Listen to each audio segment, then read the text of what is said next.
other tools also coming up where material changes are imperative. So even now with electric vehicles coming up, even battery servicing tools are opening up a new segment for you in that terms. Absolutely. So it's something, yeah, it is important. Like again, I'll just show you one more thing.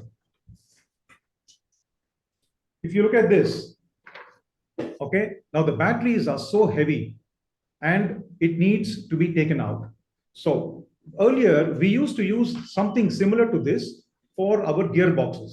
We used to put batteries inside, get the gearbox down and pull it out. Now, similarly, we have developed something for the battery. Now, batteries are extremely heavy, 850 kg or 1000 kg, very heavy. Yes. So to handle that, it's not possible for the mechanics to do it manually. This trolley goes inside, we get the battery down on that, place it and drag it out and keep it separately. In fact, we found that along with this, we also have battery storage stands, which the customer is now asking. So the tool is battery storage stands, where they go and actually place the batteries instead of putting it on racks. We have custom-made battery storage racks so that it's safe and they know, for which vehicle these batteries are. Now, the thing is, when you take it out like this, the mechanic is able to access all sides of the battery. Otherwise, under the vehicle, it's just not possible. So this is, just like how we used to do. That's what happens with the gearbox trolley. When we pull it out, then it is easy to access and do the service. So similarly, this is what we did. We got the battery removal trolley made, then the storage stands made. One more interesting part was, I can send you some photographs of this. This is for the motor. Now, when they have a problem with the motor, they need to take it out. They have to service it. Motor is generally connected with the transaxle, or the reducer. So that again is taken out and placed on similar stands. So we never expected that equipment will become a more integral part of the service and repair and overhauling. So that's one big opportunity we have found, because we are specialists in developing equipment, especially stands for holding the engines, for the gearboxes, for the axles, and so on. Except that now, because of being electric vehicle, we are very, very focused on ensuring that all the material that we use are insulated material and it is very safe for the mechanic. Certainly. Actually, I was about to ask you a question that, see, ICE vehicles used to be very complex. Like there used to be a lot of parts, so it needed more servicing, more tools. And electric vehicles tend to look simpler. Ki sirf ek battery and there's a motor and it's spinning. But yeah, looks like there's a lot more to it than just a battery and motor. Okay. Yeah, it's evolving. Now we are working with several customers. We never expected that, even heavy duty vehicles will start coming up. Many of our customers like Ashok Leyland, they are getting into tie-ups with several other larger players. And so the adoption seems to be faster. It's just that special tools is now evolving. Now, as they start releasing the products, they will start needing special tools. So we are working with several people on a trial basis and trying to get certain tools ready. It's still in a sort of a conceptual state. Okay.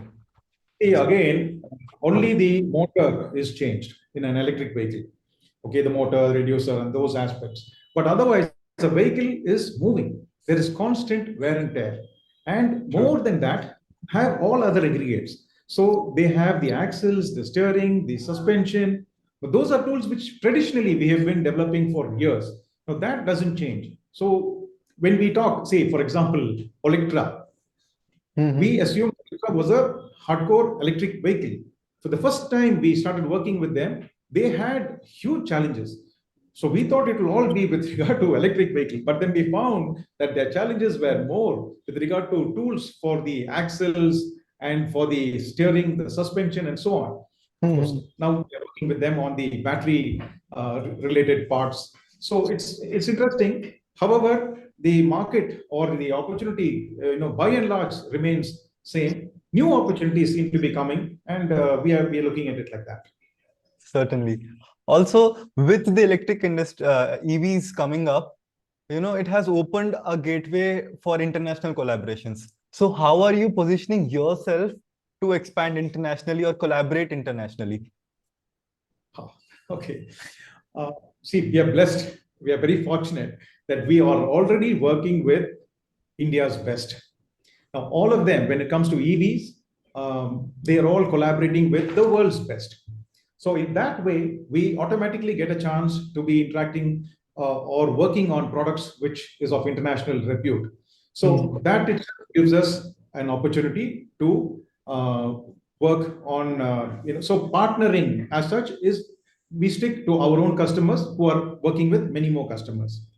The second part is apart from working with the large OEM customers, Ashok Leyland, Daimler, Mahindra, Tata Motors, so on, we work very closely with the aggregate manufacturers, like for the gearbox, Eaton, American Axle, Hendrickson, Dana Spicer, and so on.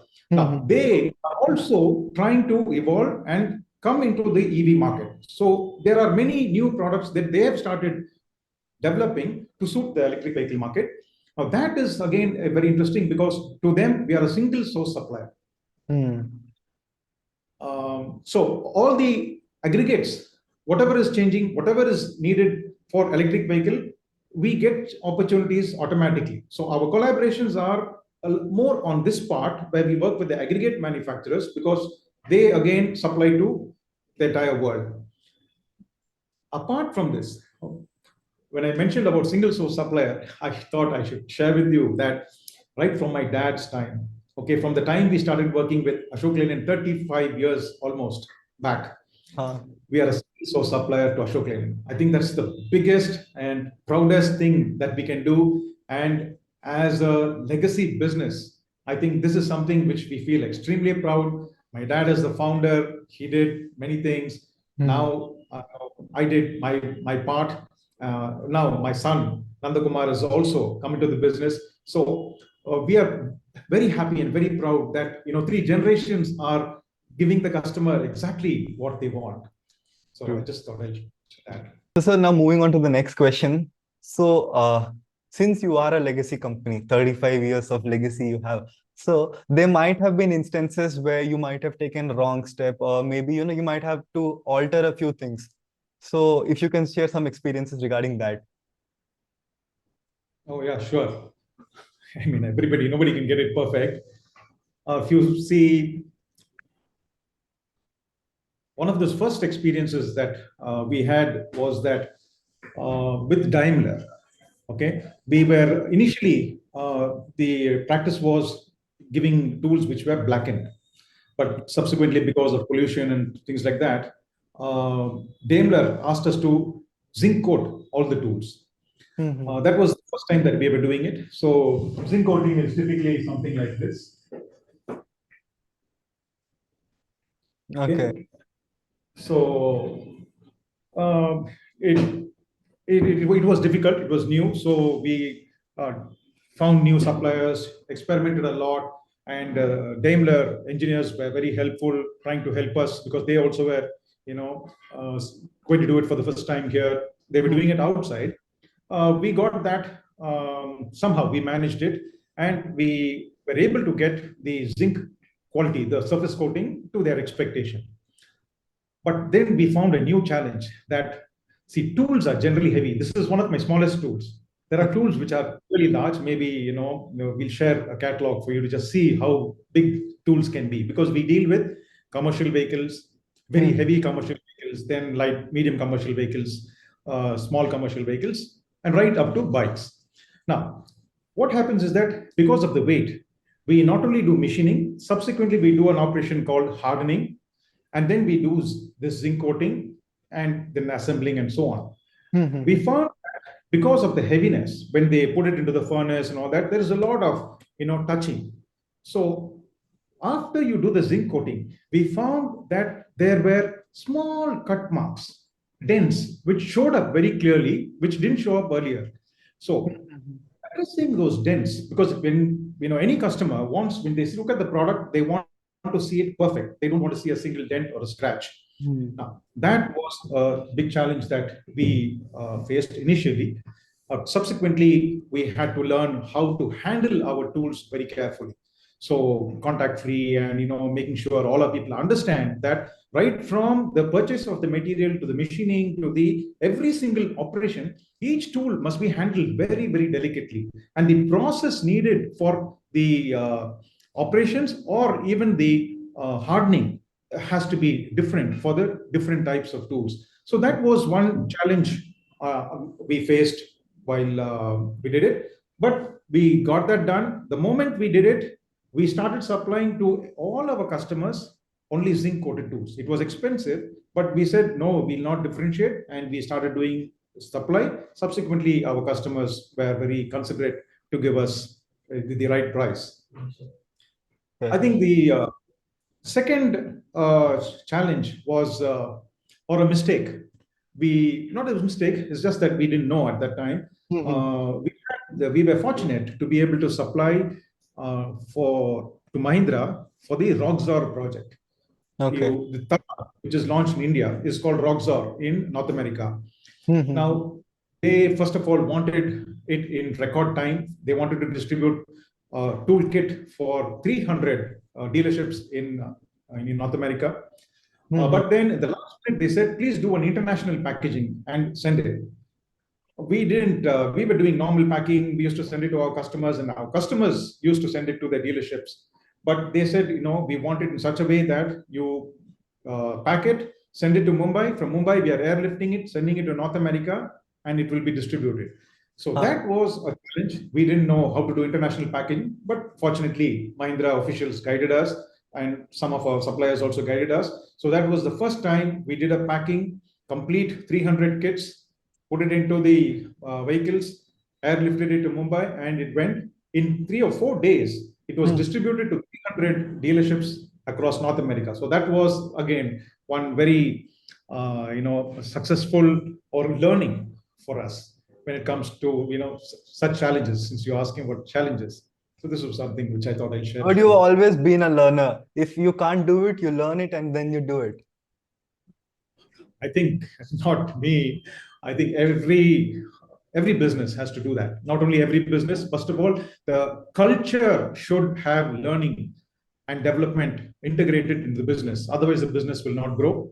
So that we feel very strongly, and we are again very proud that there are many of our employees who come in as very entry level, literally assembling a sort of packing, loading type of people who slowly are trained and who move on. And now some of them are even in the quality department, have gone to the production department, they have become supervisors. So these are things we do. And even on the higher level, the engineers also are constantly learning because they are interacting with top level customers Hmm. and management. We ourselves are constantly learning. One more learning I think is, see, when my dad was running the business, Mhm. okay, it was a person-dependent business, initial Okay. stages, okay. Now that was something which was okay to a certain level, but then as we started interacting with very large customers, handling a little larger orders, it was Mhm. getting difficult. So when I entered the business, I my full focus was working on the business. Because technically, my dad was there. He had a team of good guys who he had mentored, trained, Mhm. but systems was lacking. So we were not able to be consistent in our performance.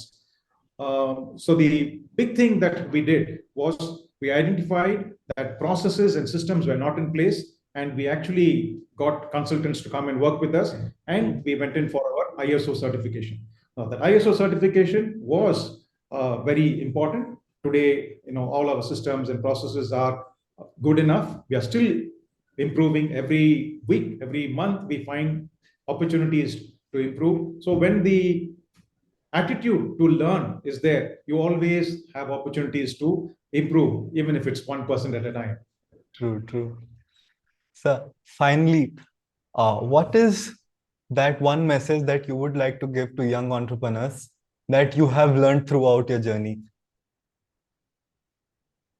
Some learnings, there are a lot of learnings that you already shared, but a few learnings for the younger ones who are coming up. Okay. I feel, dedication to the job. Passion may not be there, for everyone to do things, but dedication is very important. Sincerity in doing work and learning. This is extremely important for anyone. It can be in multiple levels, whether it's an entrepreneur or whether it's a person in an organization. Mm-hmm. Then I feel that they should develop a mindset that they are the owner of that process.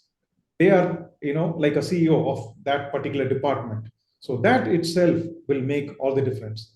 And if they are very clear that the company wants customer satisfaction as the most prime thing that we want to deliver, then they start doing everything in accordance with that. One message I follow and I keep telling my people is, if you want to be very successful, you want to reach a level of excellence, you definitely have to have great amount of focus. Mm-hmm. Along with focus is something which is daily improvement. It's not once in a while improvement. It should be daily improvement, constantly looking out for opportunities to do that. And the third is patience, which means time. You need to give everything time. Nothing turns around overnight or immediately, but you should understand that you need time for things to evolve. So if these three things are followed, I mean, anybody can be extremely successful. We are even seeing that, entry level mechanics today, with our guidance, they are doing a fantastic job. So sometimes they don't know how to use the tools. Now we are teaching them how to use the tools. Most of the time our customers do that. But very recently, what we have started doing is that we have started actually taking very professional videos of the entire applications of the tools. Okay. Now, we found that, like, for example, if you see here, we have a QR code. So what happens is that we take excellent videos. Most of the time, we share it with our customers. Mm-hmm. And when customers share it with their mechanics, the mechanics just scan it and they're actually able to see the actual video. Now, Okay. recently we found that many of our aggregate suppliers, they use the videos that we casually shoot as training content for their customers. But now, especially my son and his team, they're handling this part of it, which we find is of great value to the customer and especially to the mechanic. So we are doing this on a much more professional level, having a lot of people, and the customers are giving us inputs as to how to do certain things, and we also share with them what will be the best type of a video. Now it's very fast. The mechanic sees the video, immediately goes ahead and executes exactly the way it has to be done. Otherwise they are trying to figure out, they don't know how to use the tool, whether to put it like this or whether to put it like this. There's no, earlier there used to be manuals which they used to refer to. Now it's all just a matter of Scanning a QR and it's done. and yeah, and it's done. So by and large, the purpose of our business, Olympic Industrials, is we want to put a smile on the mechanic's face. Okay, customer satisfaction is one, but ultimately, if the mechanic is happy, is all that matters. Recently, we rebranded Olympic as Olystra Special Tools, and that rebrand exercise is going on. So this is a few things which I thought I'll share with you. I'll be happy to answer any other